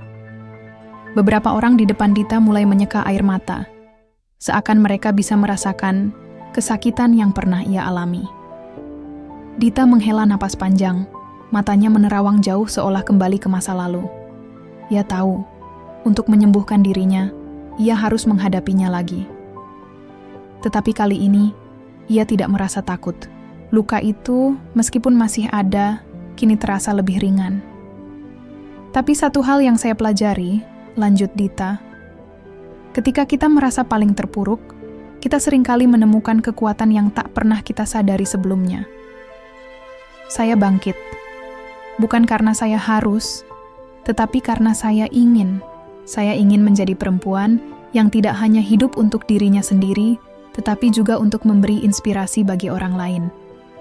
Dita melihat beberapa perempuan di depan panggung yang mulai mengangguk, menunjukkan bahwa mereka mengerti apa yang ia maksud. Beberapa dari mereka mungkin pernah merasakan hal yang sama. Kehilangan, kekecewaan, dan ketidakpastian tentang masa depan. Tapi Dita ingin mereka tahu bahwa mereka bukan sendirian. Ia tahu bahwa untuk bisa memberi, ia harus mampu menerima kenyataan dan menyembuhkan dirinya sendiri terlebih dahulu. "Apa yang saya alami, meskipun menyakitkan, menjadi pelajaran berharga. Luka saya bukan lagi aib, tetapi lencana keberanian. Setiap bekas luka mengingatkan saya untuk terus maju, untuk tidak pernah menyerah. Dan sekarang, saya berdiri di sini, bukan untuk menjadi contoh sempurna, tetapi untuk mengatakan bahwa kita semua bisa bangkit dari apapun yang menghancurkan kita." Dita berhenti sejenak, matanya melirik ke bawah, ke meja tempat beberapa amplop kosong tergeletak. Di salah satu amplop itu tertulis nama mantan suaminya, Dimas. Ia tahu, saat ini ia bisa dengan mudah mengingatkan semua orang tentang pengkhianatannya. Bisa saja ia melampiaskan semua rasa sakitnya di depan umum. Namun, Dita memilih untuk tidak melakukannya. Ia ingin berbicara tentang kekuatan, bukan dendam. Yang saya pelajari dari pengalaman saya adalah bahwa kita tidak bisa mengubah masa lalu, tetapi kita bisa mengubah cara kita menghadapinya. Setiap wanita yang ada di sini memiliki kekuatan untuk menulis ulang cerita hidupnya. Jadi, Mari kita berhenti menyalahkan diri sendiri atas apa yang telah terjadi dan mulai menulis bab baru yang penuh dengan harapan dan kebanggaan. Dita melangkah, maju, lebih dekat dengan penonton, matanya menatap penuh semangat. Kita semua bisa memilih untuk menjadi pemenang, karena kemenangan sejati bukan diukur dari apa yang kita miliki, tetapi dari bagaimana kita menghadapi hidup ini, dengan kepala tegak dan hati yang terbuka. Suasana ruangan menjadi sangat hening. Semua orang menyimak kata-kata Dita dengan penuh perhatian. Dan ketika ia selesai berbicara, tepuk tangan yang sangat meriah menggelegar. Dita merasa kelegaan yang luar biasa. Ini bukan hanya tentang berbicara di depan orang banyak. Ini adalah tentang menyembuhkan diri dan memberi harapan kepada orang lain. Di belakang panggung, Satria, pengacara yang selama ini mendampinginya, memberi selamat dengan senyum lebar. Kamu luar biasa, Dita. Dita tersenyum kecil, tetapi ada sinar baru yang berkilau di matanya. Terima kasih, Satria, tapi ini baru permulaan.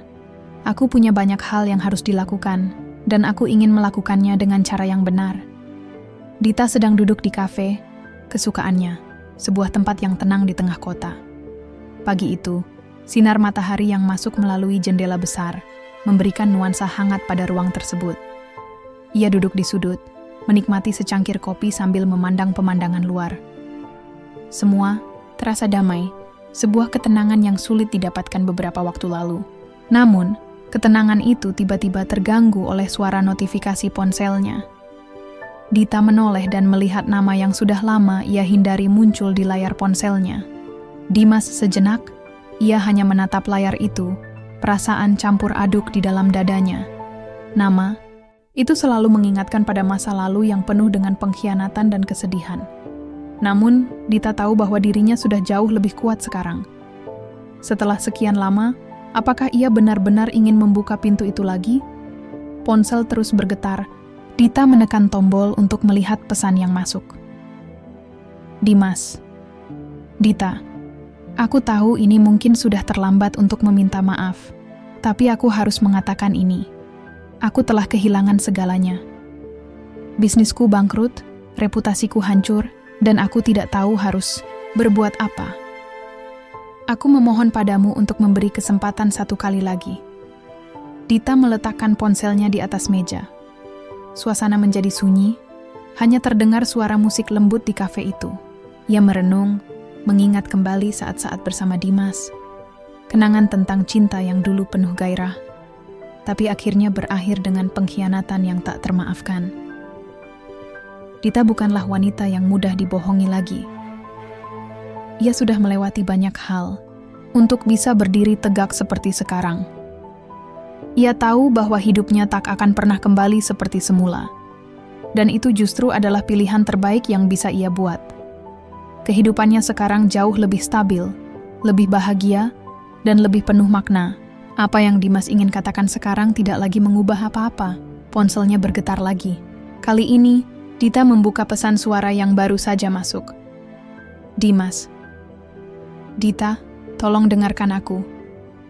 Aku tahu aku tidak berhak, tapi aku benar-benar butuh bantuanmu. Aku menyesal. Aku merasa hancur, dan aku tidak tahu harus kemana. Aku bingung. Aku tahu aku telah merusak semuanya, tapi aku tidak bisa melakukan ini sendirian. Dita menutup matanya sejenak. Ada perasaan kasihan yang datang, tapi ia segera mengusirnya. Kasihan itu bukan lagi urusannya. Dimas sudah membuat pilihan, dan ia telah memilih jalannya sendiri.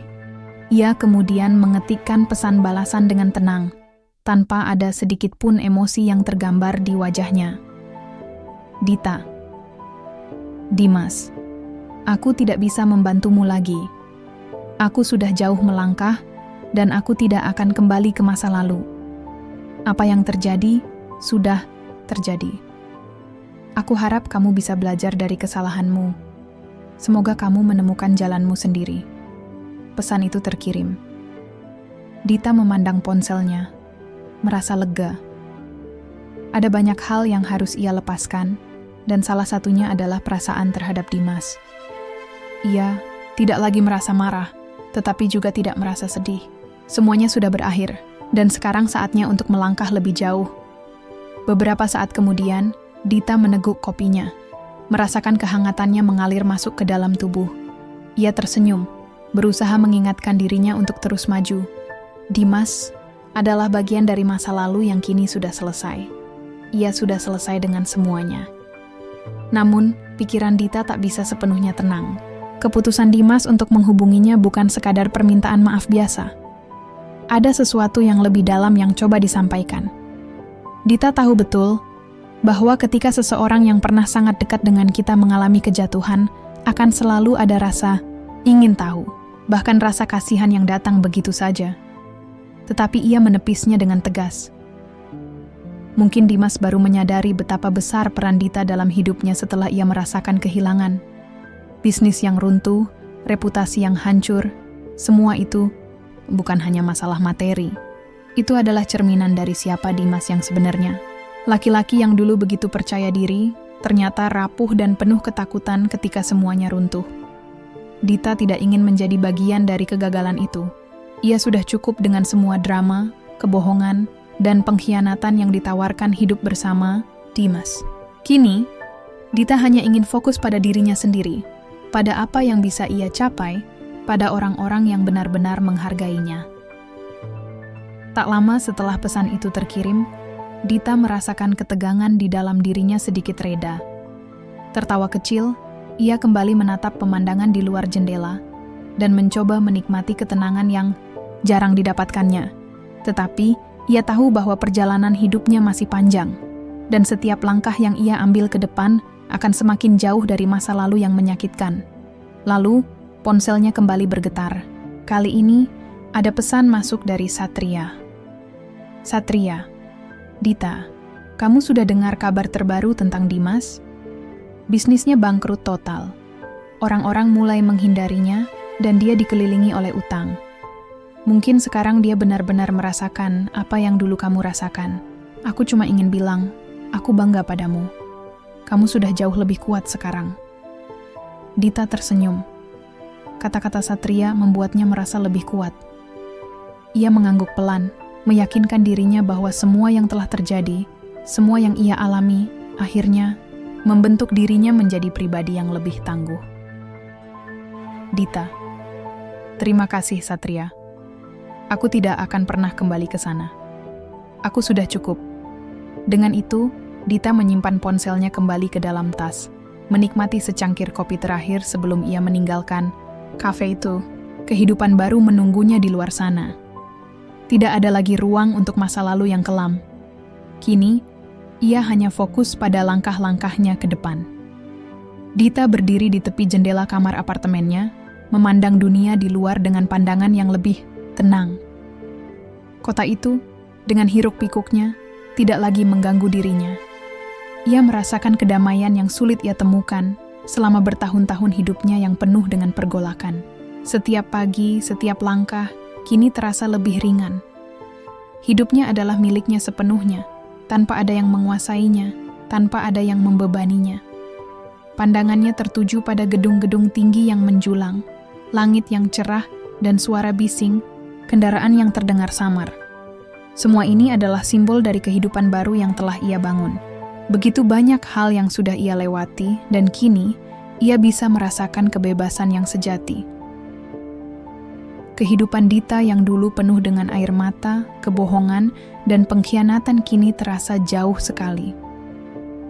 Ia teringat kembali masa-masa bersama Dimas, betapa ia dahulu merasa seperti tak berarti. Betapa Dimas begitu mudah melupakan apa yang telah mereka bangun bersama.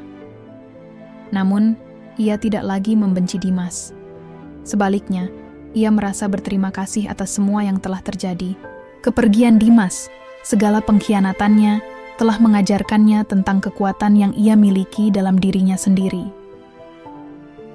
Tak ada yang lebih berharga dari kebebasan Dita, bisik dirinya sendiri, sambil menarik napas panjang. Kata-kata itu datang, begitu saja, seperti suatu kebenaran yang selama ini ia lupakan. Sekarang ia tahu apa yang sebenarnya ia inginkan. Kebebasan.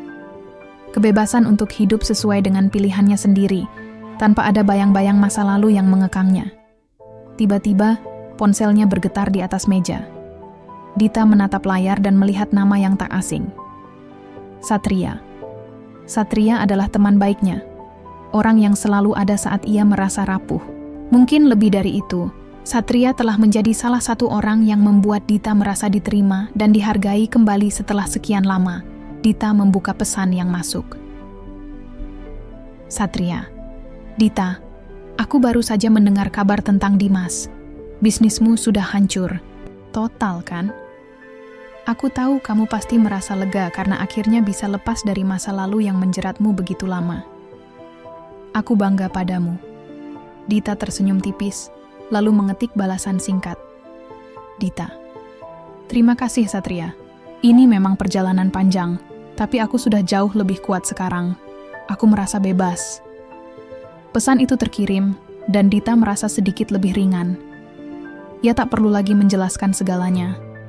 Perasaan yang ia rasakan saat ini adalah hasil dari segala perjuangannya, bukan hanya untuk membalas dendam atau menunjukkan siapa yang lebih kuat, tetapi untuk meraih kebebasan yang sejati, kebebasan dari masa lalu yang menyakitkan. Dita melangkah keluar dari kamar dan menuju balkon, menikmati angin. Pagi yang sejuk, ia memandang kembali ke kota, tetapi kali ini dengan pandangan yang lebih dalam. Dulu, kota ini terasa asing baginya. Begitu banyak kenangan yang membebaninya. Tetapi sekarang, semuanya terasa berbeda. Kini, ia melihat kota ini sebagai sebuah tempat yang penuh peluang. Tempat di mana ia bisa menjadi siapapun yang ia inginkan. Ia memikirkan perjalanan hidupnya. Betapa berat awalnya, betapa rapuhnya ia dulu. Tetapi, setiap luka yang ia alami telah membentuk dirinya menjadi wanita yang lebih tangguh. Tanpa itu semua, ia tidak akan pernah tahu betapa kuatnya ia. Dan disitulah letak kebebasannya, dalam kesadarannya akan kekuatan yang dimilikinya. Dita, kamu sudah menang, gumamnya pelan. Bukan karena kamu bisa menghancurkan mereka, tetapi karena kamu bisa melangkah lebih jauh tanpa mereka. Dan ketika Dita menatap langit, ia tahu bahwa langkahnya selanjutnya adalah langkah menuju masa depan yang cerah. Masa depan yang penuh dengan kemungkinan, penuh dengan kebahagiaan yang ia ciptakan sendiri. Ia tidak lagi menunggu orang lain untuk memberikan kebahagiaan itu padanya. Kini, ia adalah pencipta kebahagiaannya sendiri. Ia berbalik menuju meja kerja, di mana tumpukan proyek yang telah lama ia kerjakan menunggu untuk diselesaikan. Ada rasa kepuasan yang besar dalam dirinya saat melihat betapa jauh ia telah berkembang. Dita kini adalah wanita yang sukses, mandiri, dan tahu persis apa yang ia inginkan. Tidak ada lagi yang bisa menghalangi jalannya. Pikirannya kembali melayang ke masa lalu, ke saat-saat sulit yang telah ia lewati. Semua kenangan itu kini hanya menjadi bagian dari cerita yang ia ceritakan untuk dirinya sendiri. Sebuah cerita yang memberi pelajaran berharga. Semua yang ia alami membentuk dirinya menjadi pribadi yang lebih baik, lebih kuat, dan lebih bijaksana. Dan meskipun ada saat-saat ketika perasaan itu kembali, saat-saat ketika kenangan tentang Dimas dan pengkhianatannya datang menghampiri, Dita tahu betul bahwa ia tidak akan pernah kembali ke titik itu. Ia telah melalui begitu banyak hal untuk bisa berdiri di tempat ini, dan tidak ada yang bisa mengembalikannya ke masa lalu.